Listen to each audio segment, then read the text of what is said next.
నమస్తే, నేను Sreeja, tarot card reader, crystal healer and horoscope reader.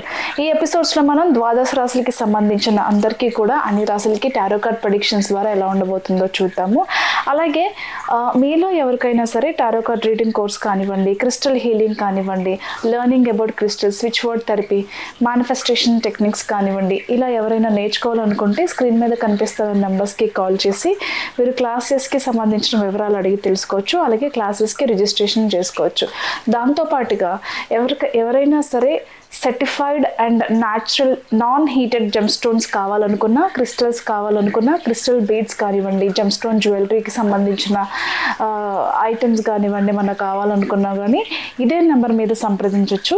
అలాగే ఈ ప్రెడిక్షన్స్ వచ్చేసి మనకి జనవరి 16వ తారీఖు నుంచి 31వ తారీఖు వరకు కూడా వర్తిస్తాయి. మీలో చాలామంది నన్ను పర్సనల్గా మెసేజ్ చేసి అడిగేది కానివ్వండి, కాల్స్లో అడిగేది కానివ్వండి, మీరు ఏదైతే స్విచ్ వర్డ్స్ వీడియోలో చెప్తున్నారో అవి మాకు అర్థం కావట్లేదు, డిస్క్రిప్షన్లో పెట్టినవి కూడా మేము అర్థం చేసుకోవడానికి కష్టంగా ఉంది, దాన్ని ఎక్స్ప్లెయిన్ చేసి ప్రయత్నం చేయండి అని చెప్పి చాలామంది అడుగుతున్నారు. మీ అందరి కోసం ఇప్పుడు నేను pin to pin, point to point explain చేసే ప్రయత్నం చేస్తాను. ఎవరైనా సరే వీడియో చూస్తుంటే మీరు ఒక బుక్లో కానివ్వండి, ఒక పేపర్ మీద కానివ్వండి రాసి పెట్టుకోండి, మీకు ఎలాంటి కన్ఫ్యూషన్స్ లేకుండా ఉంటుంది. ఎవరైతే మేము బిజినెస్ స్టార్ట్ చేసామో, బిజినెస్లో ఎలాంటి గ్రోత్ లేదు, స్టార్ట్ చేసిన తర్వాత చాలా బాగుంది, తర్వాత నుంచి బిజినెస్ చాలా డల్ అయిపోయింది, మేము మా చేతి డబ్బులతో బిజినెస్ నడిపించాల్సి వస్తుంది, మనీకి మాత్రం చాలా ఇబ్బంది పడుతున్నాము అనుకునే వాళ్ళు కావచ్చు, కెరియర్ చేంజ్కి, జాబ్ చేంజ్కి సంబంధించి చాలా ప్రయత్నాలు చేస్తున్నాము కానీ ఎలాంటి గ్రోత్ అనేది ఉండట్లేదు, ప్రమోషన్స్ కావచ్చు, ఆన్ సైట్ ఆపర్చునిటీస్ కావచ్చు, ఏదైనా సరే అవకాశం అనేది మాకు రావట్లేదు, ఎంత ప్రయత్నం చేసినా, ఎంత హార్డ్ వర్క్ చేసినా, ఎంత ఎక్స్పీరియన్స్ ఉన్నా, ఎంత టెక్నికల్ స్కిల్స్ ఉన్నా కానీ మాకు గ్రోత్ అనేది రావట్లేదు అనుకునే వాళ్ళు కానివ్వండి, కెరియర్లో మంచి స్థాయికి మీరు ఎదగాలి అనుకునే వాళ్ళు కావచ్చు, బిజినెస్లో కూడా అన్లిమిటెడ్ మనీ ఫ్లోలో మీరు చేసే వృత్తి వ్యాపారాలలో అన్ని విధాలుగా కూడా అన్లిమిటెడ్ మనీ ఫ్లో ఉండాలి, సక్సెస్ ఉండాలి, మీ బిజినెస్కి మీకు మంచి పేరు రావాలి, కెరియర్ పరంగా కూడా మంచి గ్రోత్ కావాలి అనుకునే వాళ్ళు ఈ స్విచ్ వర్డ్ని నోట్ చేసుకోండి. మీరు ఎలా రాయాలి అనేది మాత్రం నేను డిస్క్రిప్షన్లో మెన్షన్ చేస్తాను, బట్ వీడియో పూర్తిగా చూడండి. ఎవరైతే మీరు చేసే వృత్తి వ్యాపారాల్లో బాగా రాణించాలి అని అనుకుంటున్నారో వాళ్ళు పోవర్టీ క్యాన్సిల్. ఈ పోవర్టీ అనే క్యాన్సిల్ ఏం చేస్తుందంటే, మీకు ఏదైతే దరిద్రం ఉందో, అలాగే మీ పనులు ఏదైతే ముందుకు నడవట్లేదు, అలాగే మీకు ఏదైతే అప్పుల బాధలు మిమ్మల్ని పట్టి పీడిస్తున్నాయో, బిజినెస్ని మీ చేతి డబ్బులతో నడిపిస్తున్నారు తీయలేక ఒక ఆశతో అనుకునే వాళ్ళు కానివ్వచ్చు, మా కెరియర్లో ఎదుగుదల లేదు అనుకునే వాళ్ళు కావచ్చు, వచ్చే శాలరీ మాకు సరిపోవట్లేదు, ప్రతి నెల మళ్ళీ కొత్తగా అప్పు చేయాల్సి వస్తుంది, అడ్జస్ట్మెంట్ చేయాల్సి వస్తుంది అనుకునే వాళ్ళకి బాగా ఉపయోగపడుతుంది పోవర్టీ క్యాన్సిల్. నేను డిస్క్రిప్షన్లో మెన్షన్ చేస్తాను, హైఫన్తో సహా నేను ఎలా అయితే మెన్షన్ చేశానో అలాగే ప్రతి స్విచ్ వర్డ్ కూడా రాయాలి. రాసేటప్పుడు గ్రీన్ కలర్ పెన్ యూజ్ చేయండి. కెరియర్కి సంబంధించి గ్రీన్ కలర్ పెన్తో టాప్ టు బాటమ్ 28 సార్లు మీరు క్యాపిటల్ లెటర్స్లో మాత్రమే రాయాలి. ఒక వర్డ్ తీసుకోండి, ఒక వర్డ్ పైనుంచి కిందకి టాప్ టు బాటమ్ మీరు రాయడం పూర్తయిన తర్వాత ఇంకొక వర్డ్ రాసుకోవచ్చు. అలా చేసే పద్ధతిది, హైఫన్తో సహా మెన్షన్ చేసి రాయాలి స్విచ్ వర్డ్ ఎప్పుడూ కూడా. Okay, poverty cancel.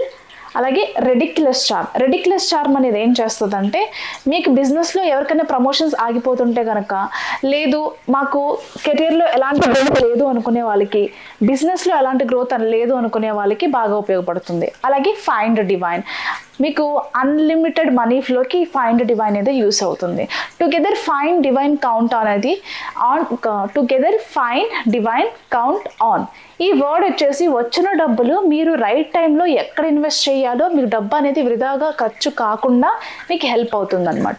సో ఈ 4 వర్డ్స్ కూడా ఎవరైతే నిత్యం 28 సార్లు క్యాపిటల్ లెటర్స్లో గ్రీన్ కలర్ పెన్తో రాస్తారో, మీ ప్రయత్నం మీరు చేస్తూ ఈ ప్రాసెస్ కూడా ఎవరైతే చేస్తారో, మీకున్న అడ్డంకులన్నీ తొలగిపోయి మీరు బిజినెస్లో మంచిగా రాణించడానికి, అలాగే మీ జాబ్లో కూడా మంచి స్థాయికి మీరు చేరుకోవడానికి, మీకు ఇష్టమైన జాబు మంచి శాలరీతో మీరు లైఫ్లో ముందుకు వెళ్ళడానికి చాలా ఉపయోగపడుతుంది. నెక్స్ట్ రిలేషన్షిప్కి సంబంధించి కూడా సేమ్ ప్రాసెస్ నేను డిస్క్రిప్షన్లో మెన్షన్ చేస్తాను. సేమ్ రిలేషన్షిప్కి సంబంధించి మీరు రెడ్ కలర్ పెన్తో రాయాలి. ఏం వర్డ్స్ అనేది నేను డిస్క్రిప్షన్లో మెన్షన్ చేస్తాను, ఆ రకంగా ఫాలో చేయండి. ఈ రిలేషన్షిప్కి సంబంధించిన వర్డ్స్ చూసుకుంటే కనుక ఎవరైతే మాకు పెళ్ళయింది, ఇద్దరి మధ్యలో అన్యోన్యత లేదు కానీ ఇష్టం ఉంది, ఒకరికి ఇష్టం ఉండి ఇంకొకరికి ఇష్టం లేకపోవడం కానివ్వండి, స్టార్టింగ్లో చూపించిన ప్రేమ ఆప్యాయతలు ఇప్పుడు మిస్ అవటం కానివ్వండి, లేకపోతే మీ ఇద్దరి మధ్యలో థర్డ్ పర్సన్ ఇన్వాల్వ్మెంట్ ఎక్కువైంది, అత్తమామలు వేధింపులు కానివ్వండి, వేరే వ్యక్తి ఉన్నారు మీ లైఫ్లో అనుకునే వాళ్ళు కానివ్వండి, లవ్ రిలేషన్షిప్లో ఎవరైనా సరే పెళ్ళికి వెళ్దాము అని అనుకున్నారు కానీ అనుకోకుండా మీ పార్ట్నర్లో కొన్ని చేంజెస్ వల్ల అది ముందుకు వెళ్ళట్లేదు, లవ్ రిలేషన్షిప్ కొంచెం ప్రాబ్లంలో ఉంది అనుకునే వాళ్ళు కానివ్వండి, నేను డిస్క్రిప్షన్లో ఫర్ లవ్ అని, ఫర్ మనీ అని, ఫర్ హెల్త్ అని, ఫర్ గుడ్ ఎడ్యుకేషన్ అని అన్నీ మెన్షన్ చేస్తాను. లవ్ కోసం అయితే రెడ్ కలర్ పెన్ యూస్ చేయండి లేదా పింక్ కలర్ పెన్ యూస్ చేయండి, మనీకి సంబంధించి గ్రీన్ కలర్ పెన్ యూస్ చేయండి, హెల్త్కి సంబంధించి గ్రీన్ కలర్ పెన్ కానివ్వండి, బ్లూ కలర్ పెన్ కానీ యూస్ చేయండి. ఏ స్విచ్ బోర్డ్ రాస్తుంటుంటే కనుక ఆ స్విచ్ బోర్డ్కి సంబంధించిన కలర్స్, ఆయా స్విచ్ బోర్డ్స్ నేను డిస్క్రిప్షన్లో ఖచ్చితంగా మెన్షన్ చేయిస్తాను. అలాగే గుర్తుపెట్టుకోండి, మీరు ఏ ప్రాసెస్ చేస్తున్నా, ఏ రకం పెన్నరతో రాస్తున్నా సరే క్యాపిటల్ లెటర్స్లో మాత్రమే రాయాలి, టాప్ టు బాటమ్ క్యాపిటల్ లెటర్స్లో మాత్రమే రాయాలి. ఖచ్చితంగా ఒక్కొక్క వర్డ్ 28 సార్లు రాయాలి. నేను ఏదైతే ఇక్కడ మెన్షన్ చేస్తానో అవి యాజ్ ఇట్ ఈస్గా రాయాలి. మీరు రాయడం కంప్లీట్ అయిపోయిన తర్వాత ఒక్కొక్క వర్డ్ని 109 సార్లు జపం చేయాలి. ఓకే, మీరు రాయడం పూర్తి అయిపోయిన తర్వాత ఒక్కొక్క వర్డ్ని 109 సార్లు జపం చేయాలి. చాలా క్లియర్గా చెప్పాను, డిస్క్రిప్షన్లో మెన్షన్ చేస్తాను, ఇంకొకసారి చూసుకునే ప్రయత్నం చేయండి. Thank you so much. Makar రాశి టారో కార్డ్ ప్రిడిక్షన్స్ చూద్దాము. మకర రాశికి సంబంధించి ఆరోగ్య విషయాల్లో చాలా జాగ్రత్తలు తీసుకోవాలి. ఎందుకంటే ఆరోగ్యం క్షీణించే అవకాశం కనిపిస్తుంది. దాంతోపాటుగా కొన్ని రకాలైనటువంటి దెబ్బలు తగలటం కానివ్వండి, యాక్సిడెంట్స్ అయ్యే ఛాన్స్ కూడా ఉంది. కాబట్టి ఆరోగ్య విషయంలో చాలా జాగ్రత్తగా తీసుకోండి. రెగ్యులర్గా తీసుకునే షుగర్, బీపీ, థైరాయిడ్ కానివ్వండి, హార్ట్కి సంబంధించిన మెడిసిన్ కానివ్వండి, ఏదైతే రెగ్యులర్గా కన్జ్యూమ్ చేస్తూ ఉంటారో అది ఇన్ టైంలో మిస్ కాకుండా చూసుకోండి. కొన్ని ఇబ్బందులు వచ్చే అవకాశం ఉంది కాబట్టి మెడిసిన్ని మాత్రం దయచేసి నెగ్లెక్ట్ చేయకండి. ఇకపోతే ప్రమోషన్ విషయాల్లో కానివ్వండి, కొంచెం అంటే కొత్తగా ముందుగా చెప్పాలంటే జాబ్ ప్రయత్నాలు, కొత్తగా జాబ్ అవకాశాల కోసం ఎదురు చూసే వాళ్ళకి కాంపిటేటివ్ సిచ్యువేషన్స్ అనేవి చాలా ఎక్కువ ఉన్నాయి. కాబట్టి కొత్తగా జాబ్ ప్రయత్నాలు చేసే వాళ్ళకి కొంచెం లేట్ అవుతుంది, బట్ మంత్ ఎండ్లో మాత్రం మంచి అవకాశాలు వస్తాయి. స్టార్టింగ్లో కొంచెం మీకు డిస్టర్బెన్స్గా అనిపించినప్పటికీ, డిసప్పాయింట్మెంట్ ఉన్నప్పటికీ కూడా మీకు మంత్ ఎండ్లో మంచి ఛాన్సెస్ వచ్చే అవకాశాలు అయితే కనిపిస్తున్నాయి. కొంచెం పేషెన్స్తో ఉండండి. అలాగే ఫినాన్షియల్గా కూడా చాలా ఇన్బ్యాలెన్స్ అనేది కనిపిస్తుంది. అంటే చాలామందికి ఎవరైతే ఉన్నారో బిజినెస్ సరిగా నడవక, అందరికీ కాదు, కొంతమంది వాళ్ళ కర్మఫలం బట్టి కొంతమందికి బాగానే ఉంటుంది, కొంతమందికి మాత్రం ఖచ్చితంగా బాగాలేదనే చెప్పచ్చు. బిజినెస్లో కావచ్చు, లేకపోతే జాబ్లో కావచ్చు, ఉద్యోగం లేక ఇబ్బంది పడే వాళ్ళు కావచ్చు, ఎలాంటి సేవింగ్స్ చేసుకోకుండా ఉన్నవాళ్ళు కావచ్చు, ఇబ్బందులకు గురయ్యే అవకాశం కనిపిస్తుంది. ఇదే టైంలో ఆరోగ్యం కూడా క్షీణించడం అనేది చాలా పెద్ద మైనస్గా చెప్పచ్చు. కాబట్టి హెల్త్ మీద, అలాగే అన్నెసెసరీ ఎక్స్పెన్సెస్ మీద కొంచెం కేర్ తీసుకుని ఎక్కడైతే అవసరమో అంతవరకు మాత్రమే డబ్బు ఖర్చు చేయడానికి ప్లానింగ్స్ చేసుకోండి ముందే. కొత్తగా ఏదైనా మనం ఏదైనా చేయగలుగుతామా, ఎలాంటి పని చేస్తే అంటే ఎలాంటి పని మనం చేయగలుగుతాం, సోర్స్ ఆఫ్ ఇన్కమ్ పెంచుకోవడానికి ఎలాంటి మంచి మంచి మార్గాలు ఉన్నాయి అనేది అన్వేషణ చేస్తూ ఉంటారు. ఇకపోతే రిలేషన్షిప్లో డిసప్పాయింట్మెంట్స్ ఉండే అవకాశం కనిపిస్తుంది. నమ్మక ద్రోహం జరగటం కానివ్వండి, థర్డ్ పర్సన్ ఇన్వాల్వ్మెంట్ ఉండటం వల్ల కానివ్వండి, ఈగోయిస్టిక్ ప్రాబ్లమ్స్ వల్ల కానివ్వండి, రిలేషన్షిప్లో అనేకమైనటువంటి ఇబ్బందులు వచ్చే అవకాశం కనిపిస్తుంది. ఎవరికి చెప్పుకోవాలో తెలియక మిమ్మల్ని మీరు ఒంటరిగా ఫీల్ అవ్వటం, ఒక్కరే అయిపోయారని చెప్పేసి ఒకలాంటి లోన్లీనెస్కి ఫీల్ అవ్వటం, ఇలాంటివన్నీ కూడా చాలా ఇబ్బంది పెడుతూ ఉంటాయి.